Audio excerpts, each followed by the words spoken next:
Hello friends, nursing Marathi notes hub या चॅनलवर आपले स्वागत आहे. तर आज मी तुम्हाला MPSC ग्रुप सी भरतीबद्दल माहिती सांगणार आहे. तर लोकसेवा आयोग गट क भरती 2026 निघालेली आहे, ज्यामध्ये आधी 2619 पदांचा समावेश होता. आता त्यामध्ये तलाठी भरतीची पदे ॲड केली आहे 3088. तर आता एकूण 5707 पदासाठी ही कंबाईनची एक्झाम होणार आहे, ज्यामध्ये संयुक्त पूर्वपरीक्षा. तर ही बघा, ही ते पदे आहेत, ज्यामध्ये आरोग्य निरीक्षक, तांत्रिक सहाय्यक, कर सहाय्यक, मोटार वाहन निरीक्षक 461 पदे, लिपिक टंकलेखक, ग्राम महसूल अधिकारी, तलाठी नव्याने पद ॲड केलेलं आहे. 1539 पदे याची राहणार आहे. त्यानंतर वरिष्ठ अभिलेखापाल, त्यानंतर सहाय्यक अधीक्षक गट क 11 पदे आहेत.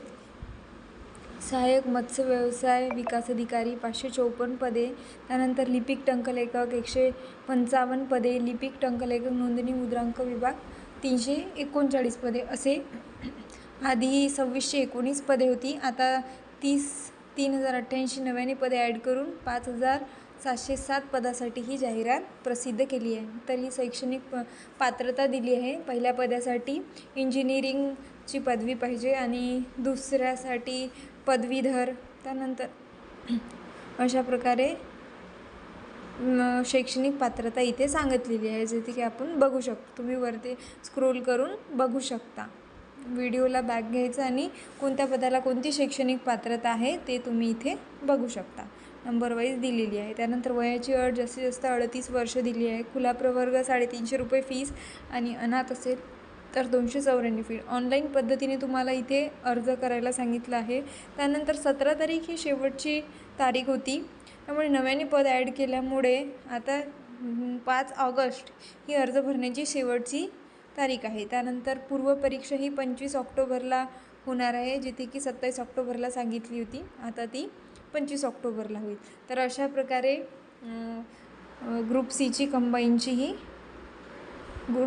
कंबाईनची वॅकन्सी आहे जी निघालेली आहे. आता आपण नव्याने आलेलं एक पत्र बघू, ज्यामध्ये कोणती नवीन पदे ॲड केलेली आहेत.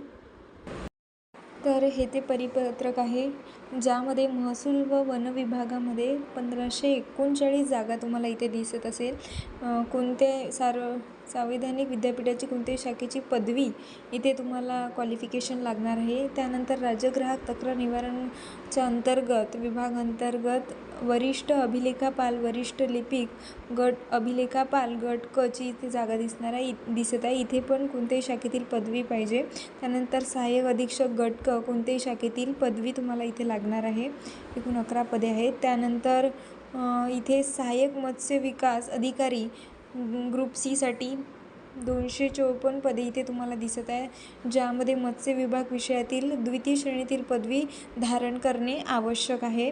त्यानंतर इथे लिपिक व टंकलेखक नियुक्ती अधिकारी आहेत, ज्यामध्ये वेगवेगळ्या विभागांतर्गत निघालेली आहे. नियंत्रक शिधा वाटप व संचालक नागरी पुरवठा कार्यालय 230 पदे राहतील. त्यानंतर अन्न नागरी पुरवठा ग्राहक संरक्षण विभाग या अंतर्गत सुद्धा 155 राहतील. आदिवासी विभाग यामध्ये 69 पदे राहतील आणि महसूल वन विभाग 440 पदे राहतील. त्या सर्व पदासाठी लिपिक टंकलेखक पदासाठी कोणत्याही शाखेतील पदवी आणि तुम्हाला टायपिंग लागणार आहे. टंकलेखक अर्हता आवश्यक आहे ते सांगितलेलं आहे. त्यानंतर महसूल वन विभाग लिपिक टंकलेखक नोंदणी व मुद्रांक विभाग अंतर्गत 339 पदे. अशा प्रकारे टोटल 338 पदे इथे तुम्हाला नव्याने दिसत आहे. त्यानंतर ही जी एक्झाम आहे, फॉर्म भरण्याची जी तारीख आहे ते 31 जुलै ही 2026 लास्ट राहील. त्यानंतर जी 25 ऑक्टोबर 2026 रोजी पेपर होणार आहे आणि तो ऑफलाईन पद्धतीने OMR आधारित घेण्यात येणार आहे. तर अशा प्रकारचा हा नवीन परिपत्रक आहे महाराष्ट्र लोकसेवा आयोगचे, जे 25 जून 2026 रोजी जाहीर आलेला आहे. तर व्हिडिओ जर तुम्हाला आवडला असेल, माहिती युजफुल वाटली असेल तर नक्की लाईक करा आणि इतरांना शेअर करा. आणि नवीन असाल चॅनलवर तर चॅनलला सबस्क्राईब करा. थँक्यू.